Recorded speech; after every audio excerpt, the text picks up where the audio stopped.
এখানে ভাপা পিঠা বানানো হচ্ছে বানাচ্ছে হচ্ছে Parvin aunty, Nargis aunty and Dola আপু, রাধুনি আপু অ্যান্ড ঘরে হচ্ছে আম্মু আর শিন আন্টি বানাচ্ছে।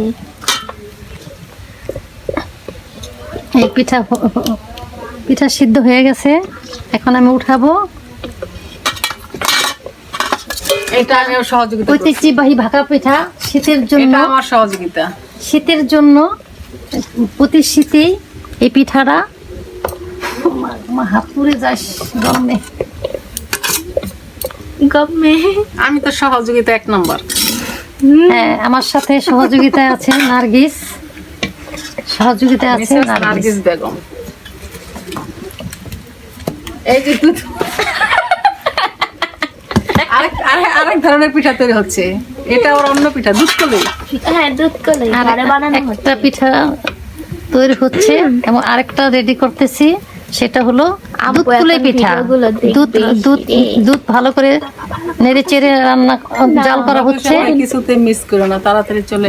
নবী হোসেন ভাই, কিছুতে মিস করো না, তাড়াতাড়ি আব্বু চলে এসো। তাড়াতাড়ি আইসা পড়ো। তোমাকে ছাড়া এই পিঠা বানানো সম্পূর্ণ হচ্ছে না। হ্যাঁ, জি, এই পিঠাগুলো আমি বানিয়েছি, খুব সুন্দর হয়েছে, সবার থেকে বেশি সুন্দর হয়েছে আমার পিঠাগুলো। এই যে এখানে হচ্ছে এই পিঠা নার্গিস আন্টি বানাচ্ছে, আরো আছে আম্মু, পারভিন আন্টি, সুন্দর করে দিয়েছে। শিরিন আন্টি। সেই সেই এই এত যে স্বাদ কতগুলো পিঠা। এটা আমার পিঠা, আমার বানানো পিঠা। কেমন হয়েছে, বানানো পিঠা কেমন হয়েছে কমেন্ট করে জানাবেন।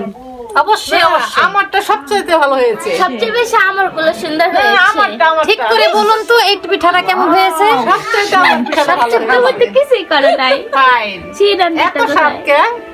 আগে খেয়ে নিই।